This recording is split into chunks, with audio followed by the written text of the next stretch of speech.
Welcome back subscribers and hello YouTube viewers. On this occasion we're going to explore Moonee Ponds Railway Station. The Moonee Ponds Railway Station is located 7.8 kilometres or 4.8 miles northwest of the central business district of Melbourne, Victoria, Australia. Moonee Ponds Railway Station is a commuter railway station on the Craigieburn line, which is part of the Melbourne Railway network. Moonee Ponds Station is a ground level unstaffed station featuring two side platforms.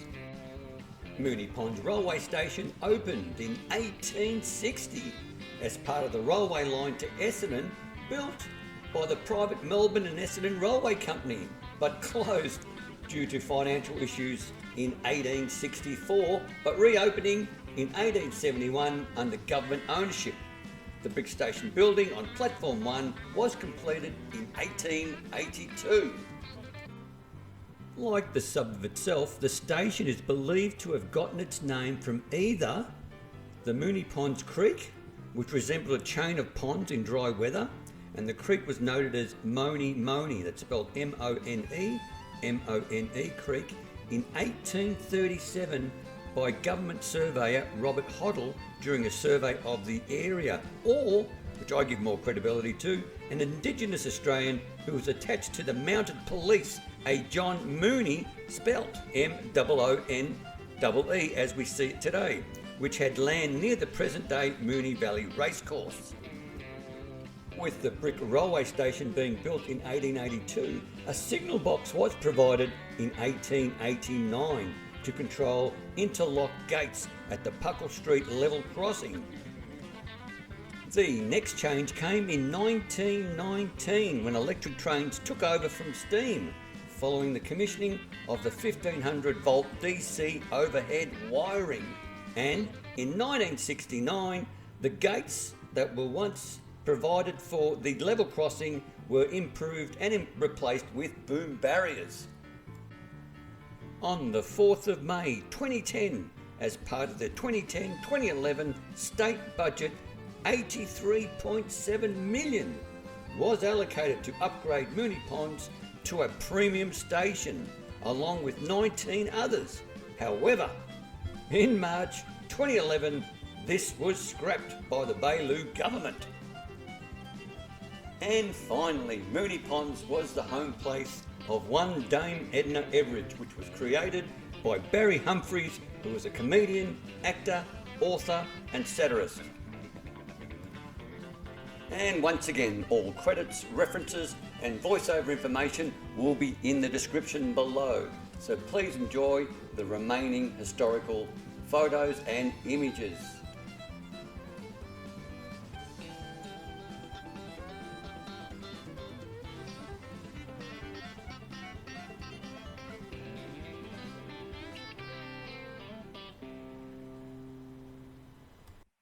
So here we are at the Moonee Ponds Railway Station. It is a windy day. It is approximately just after 7:30 in the morning. And let's go have a look around. This used to be a little haunt for me when I was a lot younger. I think I was probably about 5 or 6 years old, I think at the most. Probably even younger than that. I can't just recall exactly how old I was. But I used to come to this station for some reason with my brother. And I think I was in grade prep. So let's check out the station and let's see what it looks like today. So this is the side of the railway station. This all looks pretty familiar. I have not been to this station in over, what are you looking at? 45 years. I'm not quite 60 yet. So I've just given away my age. But I was quite young. I'm pretty sure I had just started prep and I went to the Moonee Ponds Primary School. But I still don't understand why this is in my memory bank of places that seem to stay there. And it will come to me when I see something that triggers a memory, and I'm happy to share it with you. It could be something funny or it could be something a bit tragic. But I know it had something to do with my brother. So we'll look around. It is a very historic station.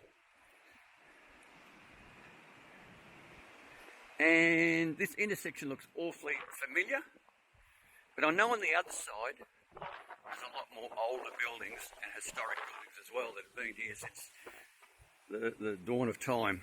So we'll go up to the station and let's see what it all looks like. So that's the entrance to your station. So this is an unmanned station. You basically buy your tickets here and head onto the platform, or head onto the other side, depends on which way you want to go.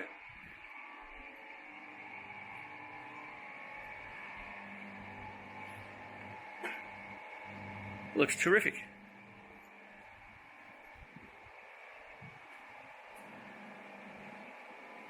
We'll just head up here.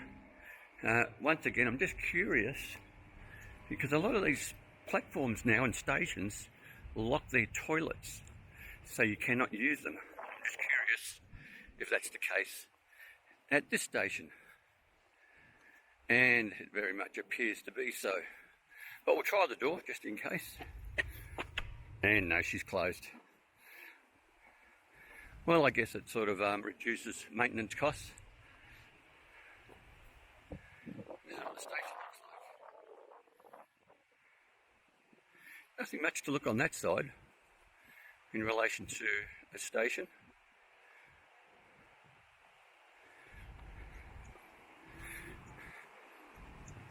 I will go on the other side of the platform, onto platform 2, so I can get a better view of this side. I do like these little waiting areas, get you out of the weather.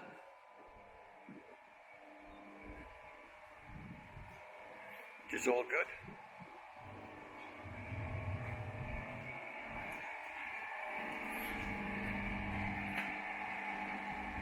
The old ticket box, or the ticket window where you used to buy your ticket.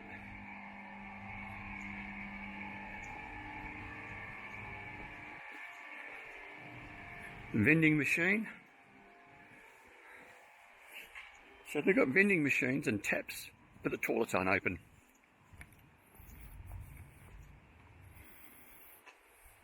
Once again, it's very, very windy. I'm not sure if I'll be able to get the drone up, but we'll see how we go. It's a lovely little station. A couple of chimneys up the top. Now there is a bit of a humming in the background, that's not me or my little camera, but I do like this little touch here. That's where the person taking the money would put your change and your ticket, and this whole area would be highly polished and easy to grab your coin and your, I think we used to get a cardboard little ticket with a number on it, and away you go. So there you go. If you want to see progress, just step outside the entry to platform 1 and you look up. Holy moly. More high rises than you can count. Now here we are at the underpass to get you from one side to the other, which is quite unique. This would have been a big expense back in the day, because you could easily walk on the road, it wouldn't make any difference. But no, they've got an underpass. This I don't recall for some reason. I do not recall this underpass as a kid at all. So we're talking late 60s, when I was 4 or 5 or whatever it is when you can start kinder. I don't recall this at all. I remember crossing at the railway tracks on the road. That was quite the norm. Now, I do recall all these old shops, just to give you an idea of what this place looks like. All these old buildings. Now, it reminds me of the village at Turing for some reason. Don't know why. But these buildings have been here a long time, and I do recall that little tower there in the middle of your screen. It's amazing what one remembers. So there you go. So here we are coming up to platform 2. Platform 2 is a bit boring, nothing much to it. It's the other side that's got the nice building for the station. So here's that railway crossing. Puckle Street is where those two people are walking. And here we have platform 1.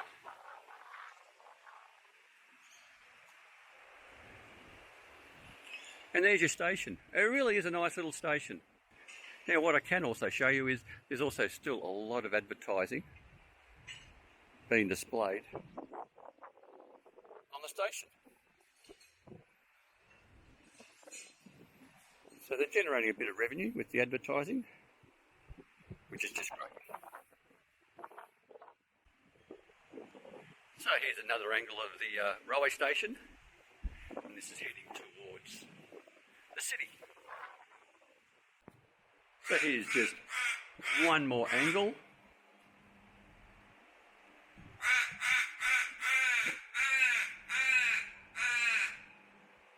It's the crow saying good morning to us all. And there's the progress behind. You've got high-rise apartments behind, which is very interesting.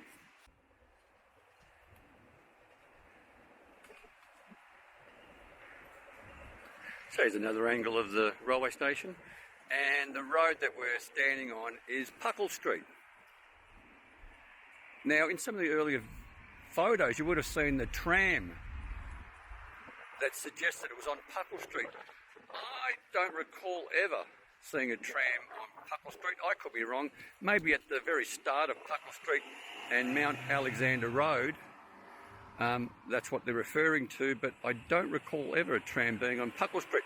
What I do recall now in this area is one of these shops around here at this intersection sold crackers.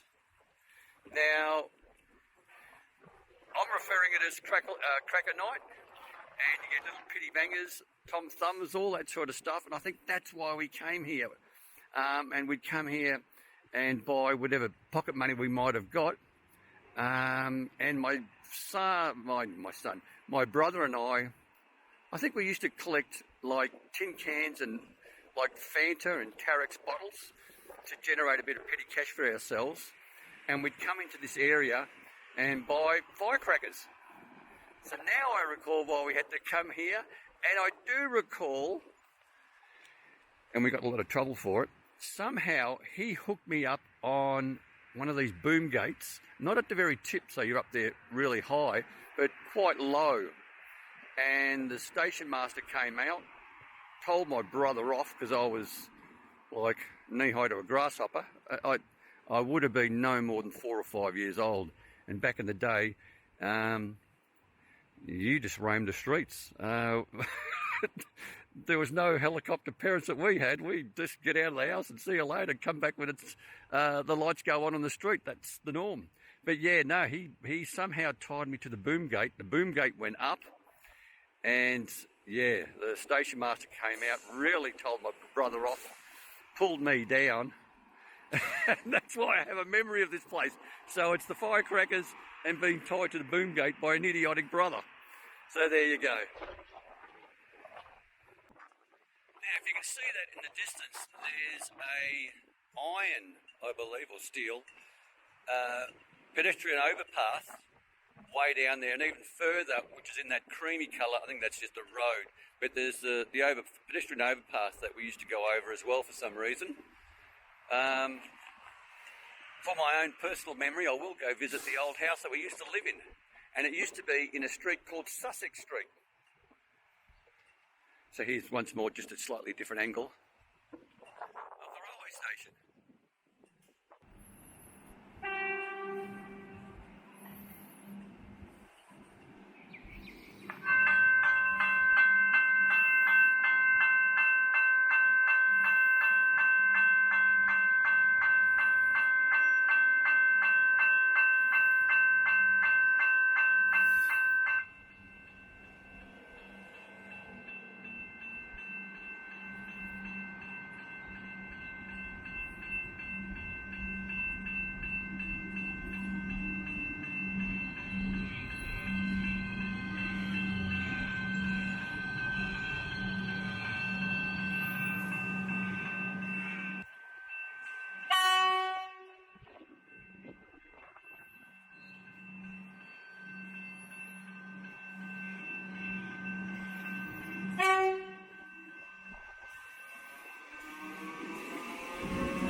Now, just a bit of an update. It looks like the bathrooms do get cleaned.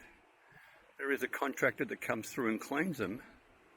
They are locked, so I'm only going to guess and say that they're open during business hours, I guess, or commuting hours during their peaks. I'm just not sure. But that's interesting. I just assumed that they were all locked permanently, but it doesn't appear to be so. Now, this looks like a regional train coming through. I'll be surprised if it stops here. Definitely a diesel. That much I do know, because there's nothing over top.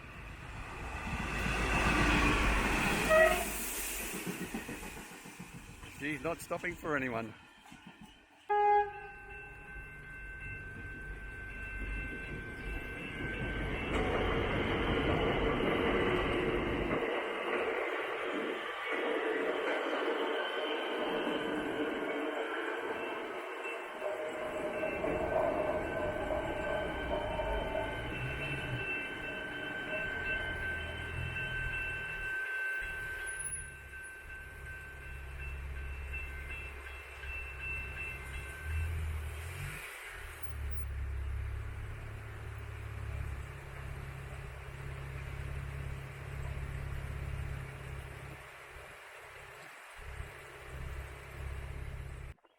So here we are at the overpass, the pedestrian overpass, made out of steel or iron, whatever it might be.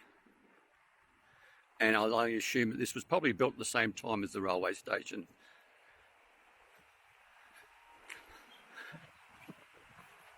Now, unfortunately, the drone will not be able to go up. Now, it's not just the wind that's preventing me from doing so. It's also a restricted area. The software I use is with CASA, the Civil Aviation Safety Authority, and on my phone it tells me you can't fly here. This will override that, but you have to be pretty silly to do so. So there you go, it is windy as well. Now, I've just had a lovely breakfast on what I would say is the west side of the station in a little cafe, and it was terrific. Now, this is just a slightly other angle on this pedestrian path. And once again, now I do recall that if you went pretty much straight ahead from this pedestrian path, it will take you to the Murrumbina Primary School. Now, I think I only attended for about half a year and that was it. There are some very nice homes in this area, and I do understand why Dame Edna Everidge chose this suburb as her home base. There are some really nice homes with a lot of history to them as well. So anyway, this will end up the video of the Moonee Ponds Railway Station. I hope you enjoyed it, and if you did, by all means, click on that like button or that thumbs up icon. Please consider subscribing. It does not cost you 1 cent, but it really does help the channel immensely. And once again, and more importantly, stay safe, commute safe, and have a great day. Bye for now.